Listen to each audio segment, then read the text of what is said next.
السلام علیکم ورحمۃ اللہ وبرکاتہ۔ ان الحمد للہ نحمده ونستعینه ونستغفره ونعوذ باللہ من شرور انفسنا ومن سیئات اعمالنا، من يهده الله فلا مضل له ومن يضلل فلا هادي له، وأشهد أن لا إله إلا الله وحده لا شريك له، وأشهد أن محمدا عبده ورسوله، أرسله بالحق بشيرا ونذيرا، أما بعد أعوذ بالله من الشيطان الرجيم، بسم الله الرحمن الرحيم۔ يا أيها الذين آمنوا اتقوا الله حق تقاته ولا تموتن إلا وأنتم مسلمون۔ يا أيها الناس اتقوا ربكم الذي خلقكم من نفس واحدة وخلق منها زوجها وبث منهما رجالا كثيرا ونساء، واتقوا الله الذي تساءلون به والأرحام، إن الله كان عليكم رقيبا۔ يا أيها الذين آمنوا اتقوا الله وقولوا قولا سديدا يصلح لكم أعمالكم ويغفر لكم ذنوبكم، ومن يطع الله ورسوله فقد فاز فوزا عظيما۔ فإن خير الحديث كتاب الله، وخير الهدي هدي محمد صلى الله عليه وسلم، وشر الأمور محدثاتها، وكل محدثة بدعة، وكل بدعة ضلالة، وكل ضلالة في النار۔ أعوذ بالله السميع العليم من الشيطان الرجيم، من همزه ونفخه ونفسه، بسم الله الرحمن الرحيم۔ قل أعوذ برب الفلق، من شر ما خلق، ومن شر غاسق إذا وقب، ومن شر النفاثات في العقد، ومن شر حاسد إذا حسد۔ رب اشرح لي صدري ويسر لي أمري، واحلل عقدة من لساني يفقه قولي، رب زدني علما، سبحانك لا علم لنا إلا ما علمتنا، إنك أنت العليم الحكيم۔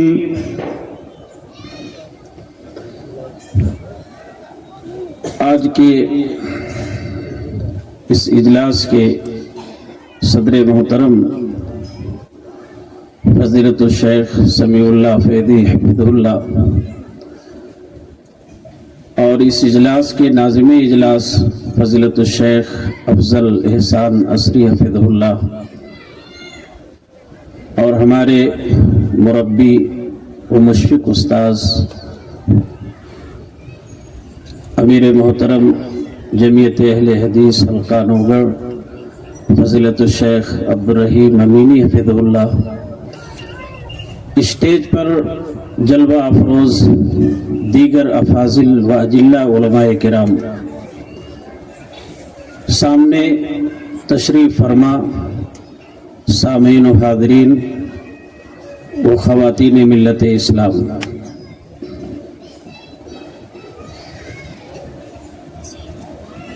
اللہ رب العزت کے فضل سے اس دینی پروگرام میں میں آپ کی سماعتوں تک کچھ باتیں پہنچانے کی کوشش کتاب و سنت کے حوالے سے کروں گا۔ اللہ تعالیٰ سے دعا کرتا ہوں کہ باری الہ کتاب و سنت کی روشنی میں مجھے آپ کی سماعتوں تک کچھ پیغام پہنچانے کی توفیق عطا فرما، ہم تمام احباب کو سننے کی، سمجھنے کی اور عمل کی توفیق عطا فرما، آمین۔ قرآن کریم کی جو سورت میں نے ابھی خطبہ حاجہ کے درمیان تلاوت کی، اس سورت کو سورۃ الفلق کے نام سے یاد کرتے ہیں اور جانتے ہیں۔ اس سورت کو اگر سورۃ الناس کے ساتھ ملایا جائے تو ان دونوں سورتوں کو معوذتین کہتے ہیں، اللہ سے پناہ مانگی جانے والی سورت۔ نبی کریم جناب محمد رسول اللہ صلی اللہ علیہ وسلم کا یہ معمول تھا کہ جب آپ شام کے وقت رات میں اپنے بستر پر لیٹنے کے لیے، سونے کے لیے تشریف لے جاتے تو ان دونوں سورتوں کو پڑھ کر کے اپنے ہاتھوں پر دم کرتے اور پیشانی سے لے کر جہاں تک آپ کے ہاتھ پہنچتے ملتے، یعنی آپ کا یہ معمول تھا کہ رات میں سوتے وقت ضرور ان سورتوں کو پڑھ لیا کرتے تھے۔ اور یہی یہ دونوں صورتیں ہیں جو نظر بد سے، جادو سے اور جادو سے بچنے کے لیے بہترین علاج ہے۔ خود نبی کریم صلی اللہ علیہ وسلم کے اوپر ایک بار جادوگرنی نے جادو کیا تھا، اور اس جادو کا اثر ایسا تھا کہ اللہ کے نبی کے ہوش بالکل باختہ تھے۔ آپ کھانا کھا چکے ہوتے لیکن آپ کو احساس نہیں ہوتا کہ ہم نے کھانا کھایا ہے کہ نہیں، نمازوں کی پابندی کر چکے ہوتے، آپ کو احساس نہیں ہوتا کہ ہم نے کون سی نماز پڑھی ہے۔ اس طرح سے جادو کا اثر آپ کے اوپر تھا۔ نبی کریم جناب محمد رسول اللہ صلی اللہ علیہ وسلم کو جبریل امی علیہ السلام کے ذریعے اللہ نے بتایا کہ اے نبی، آپ کے جو ہوش باختہ ہیں یہ جادو کے اثر سے ہیں، اور جادو کا اثر جو کر کے رکھا گیا ہے وہ فلاں قبیلے کے ایک کنویں کے پتھر کے نیچے دبا کر کے رکھا گیا۔ پیارے نبی صلی اللہ علیہ وسلم کے صحابہ کنویں کے اندر داخل ہوتے ہیں، پتھر کو ہٹایا جاتا ہے تو اس کے اندر نبی کریم صلی اللہ علیہ وسلم کے کنگھانے کے دانے میں 11 سوئیوں سے پیوست اس جادو کیا گیا تھا۔ اللہ کے نبی کو پھر وحی کی جاتی ہے کہ اے نبی، 11 گرہیں جو لگی ہوئی ہیں، ایک ایک گرہوں کو آپ کھولیں اور ایک ایک آیت کو آپ پڑھیں۔ قل اعوذ برب الناس، قل اعوذ برب الفلق، ان دونوں صورتوں میں 11 آیتیں مکمل ہوتی ہیں۔ 11 آیتوں کو جب آپ پڑھ لیے اور 11 گرہیں جب کھل گئیں تو اللہ کے نبی صلی اللہ علیہ وسلم بالکل پہلے کی طرح روبہ صحت ہو گئے، آپ فٹ ہو گئے۔ اس سے یہ معلوم ہوتا ہے کہ اگر ہمارے گھروں کے اندر کسی بچے کو آسیب کی شکایت ہو، بھوت پریت جنات کی شکایت ہو، جادو کی شکایت ہو، تو ہمیں کسی پیر بابا کے در پر جانے کی ضرورت نہیں ہے۔ اللہ رب العزت کے اس کلام کے ذریعے سے ہم انشاءاللہ نجات حاصل کر سکتے ہیں، اور نجات ملے گی اگر ہمارا آپ کا یقین اور اعتماد ہو جائے اس پر۔ یہ تو مختصر فضیلت تھی سورۃ الفلق کی۔ آئیے مختصر وقت میں اس کا مختصر ترجمہ جانیں۔ میرے عزیزو، میں آپ سے گزارش کروں گا کہ قرآن کریم کو روزانہ معمول کے مطابق تلاوت کی عادت ڈالیں۔ ہماری مائیں اور بہنیں اپنے گھروں کے اندر امور خانہ داری کرنے سے پہلے صبح کے وقت، فجر کے بعد صبح کے وقت ایک آیت، دو آیت، ایک رکوع، دو رکوع، ایک پارا، آدھا پارا، جتنا جس کے پاس ٹائم ہو، چاہے مرد حضرات ہو، نوجوان ہو، بزرگ ہو، میری مائیں اور بہنیں ہوں، سب کو معمول کے مطابق قرآن کریم کی تلاوت کرنی چاہیے۔ ممکن ہو تو آپ ترجمے کے ساتھ کریں، ترجمہ بھی جانیں، اس کی تشریح بھی سمجھیں، اور یہ جانیں کہ اللہ تعالیٰ نے چھوٹی چھوٹی صورتوں کے اندر ہمیں کتنا عظیم پیغام دیا ہے۔ آئیے دیکھتے ہیں، اللہ فرماتے ہیں قل اعوذ برب الفلق، اے نبی آپ کہہ دیجئے میں صبح کے رب کی پناہ میں آتا ہوں، من شر ما خلق، ہر اس چیز کے شر سے جو مخلوق کے اندر ہے، اے اللہ میں تیری پناہ مانگتا ہوں، ومن شر غاسق اذا وقب، اور رات کی تاریکی کے شر سے جب رات مکمل طور پر اندھیر ہو جائے، اس رات کی تاریکی کے شر سے بچنے کے لیے اے اللہ میں تیری پناہ مانگتا ہوں، ومن شر النفاثات فی العقد، اور گرہوں میں جادو کرنے والیوں کے عمل کے شر سے اے اللہ میں تیری پناہ مانگتا ہوں، ومن شر حاسد اذا حسد، اور حاسد کے شر سے جب وہ حسد کرنے لگے اے اللہ میں تیری پناہ مانگتا ہوں۔ اس پوری سورت کے اندر، پوری آیتوں کے اندر اللہ سے کچھ ایسے عادتیں ہیں جس سے اللہ کی پناہ مانگی گئی ہے۔ آخری آیت کے اندر اللہ رب العزت سے اس بات کی پناہ مانگی گئی ہے وَمِن شَرِّ حَاسِدٍ إِذَا حَسَدَ، حاسد کے شر سے بچنے کے لیے اللہ سے پناہ مانگنی چاہیے۔ دنیا کے اندر کوئی طاقت ہے ہی نہیں سوائے اللہ کے جو حاسد کے شر سے ہم کو اور آپ کو بچا سکتی ہو۔ میرے عزیزو، آج معاشرے کے اندر جہاں بہت ساری بیماریاں اخلاقی اعتبار سے، سماجی اعتبار سے، معاشرتی اعتبار سے ہمارے سماج کے اندر رائج ہیں، انہی سماج میں، اسی سماج میں ایک بیماری ہمارے اندر یہ پائی جاتی ہے حسد کی۔ حسد کا معنی ہوتا ہے زوال نعمت کی آرزو کرنا۔ آسان سا معنی یہ ہوتا ہے کہ اللہ رب العزت نے کسی انسان کو دنیا کی کوئی نعمت عطا کر رکھی ہو، وہ نعمت چاہے علم کی شکل میں ہو، مال کی شکل میں ہو، دولت کی شکل میں ہو، جاہ و حشمت کی شکل میں ہو، عہدے کی شکل میں ہو، ان تمام نعمتوں کو دیکھ کر کے آدمی یہ آرزو کرے اللہ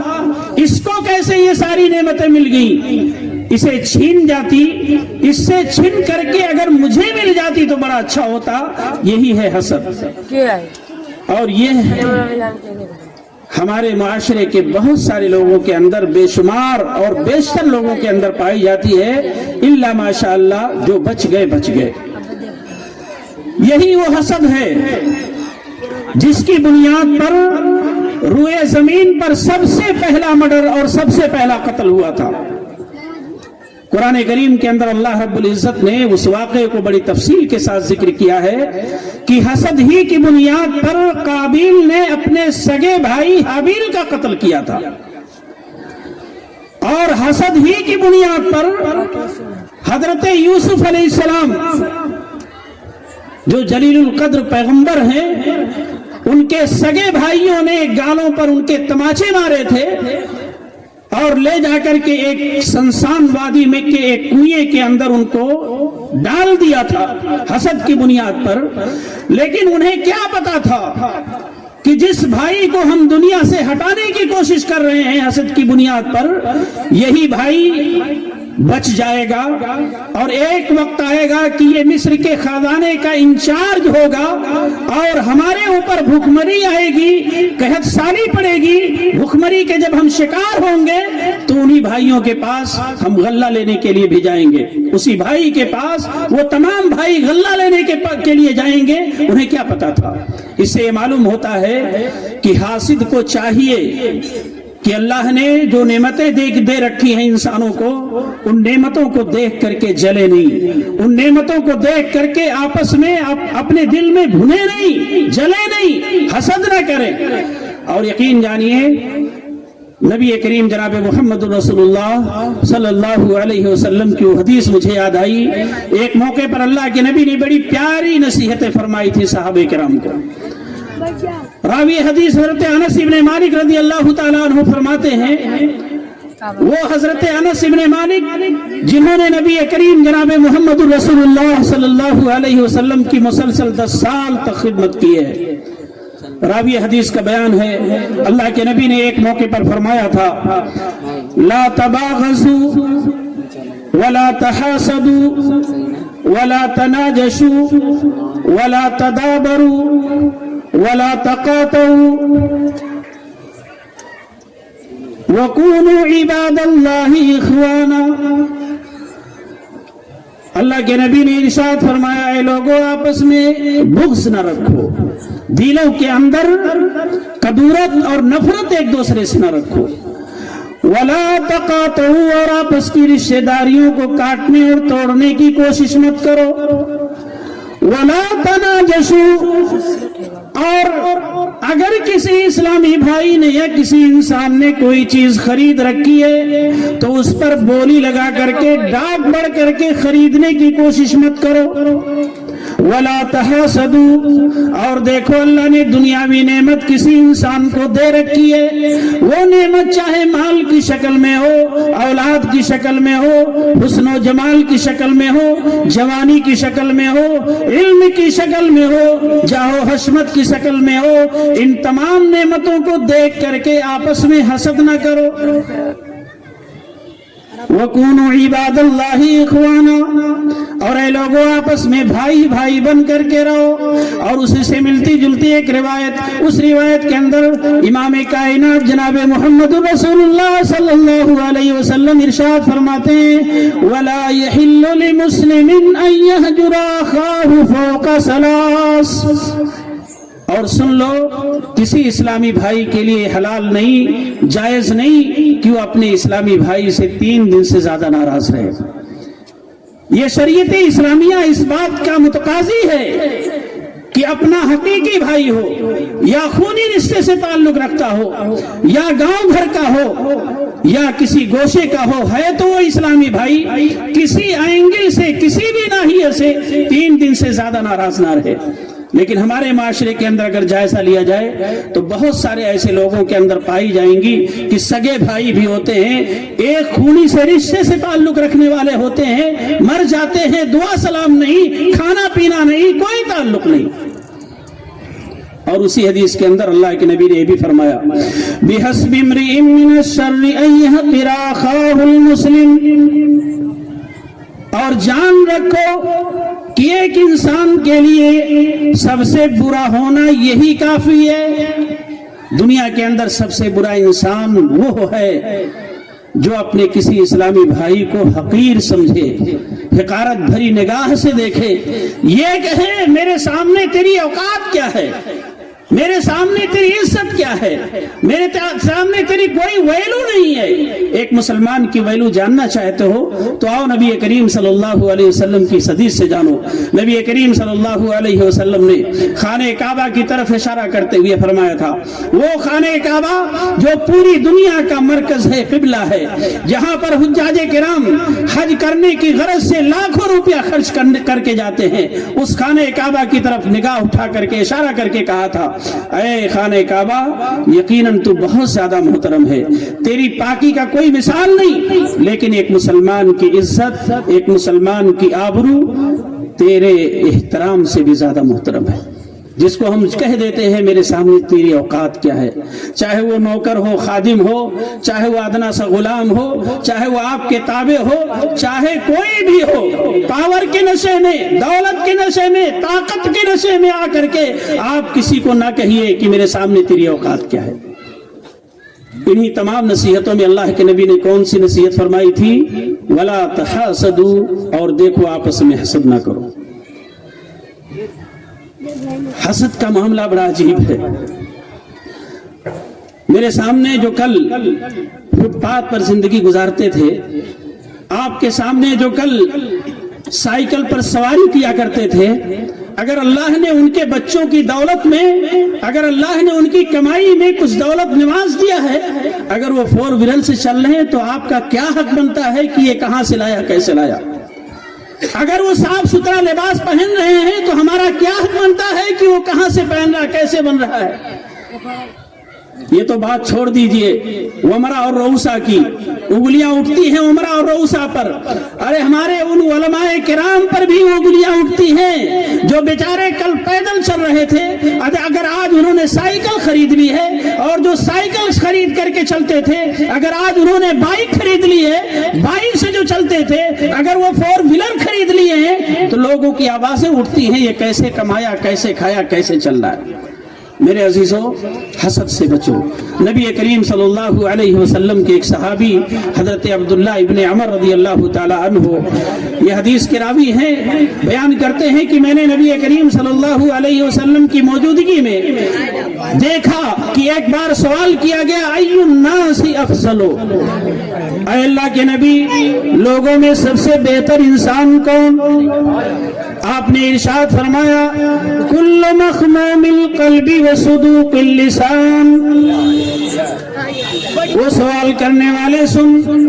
لوگوں میں سب سے بہتر انسان وہ ہے جو دل کا سچا ہو، دل کا پکا ہو، جو زبان کا سچا ہو، دل کا پکا ہو۔ صحابہ کرام نے عرض کیا، صدوق اللسان نعرفہ وما مخموم القلب یا رسول اللہ، اے اللہ کے نبی جو دل کا سچا ہو اس کو تو سمجھ میں آ رہا ہے، لیکن مخموم القلب کیا ہے؟ تو آپ نے ارشاد فرمایا، ہوا النقی التقی لا غل ولا حسد۔ مخموم القلب ایسے انسان کو کہتے ہیں جس کا دل آئینے کی طرح سے صاف ہو، جس کے دل کے اندر کسی کے تعلق سے کینہ، بغض، عداوت اور دشمنی نہ ہو، رنجش نہ ہو، وہی لوگوں میں سب سے بہتر ہے۔ آج ہمیں ضرورت ہے اپنے دلوں کو صاف کرنے کی، آج ضرورت ہے ہمیں اپنے دلوں کو پاک کرنے کی، رنجشوں سے، بغض و اراض سے، عداوتوں سے، دشمنیوں سے اپنے دلوں کو صاف کرنے کی ضرورت ہے، حسد جیسی مہلک بیماری سے پاک کرنے کی ضرورت ہے۔ اللہ سے ہم دعا کریں گے کہ الہ العالمین ہم تمام لوگوں کو اپنے دلوں کو صاف رکھنے کی، کدورت سے، بغض سے، کینہ سے، حسد سے توفیق عطا فرمائے۔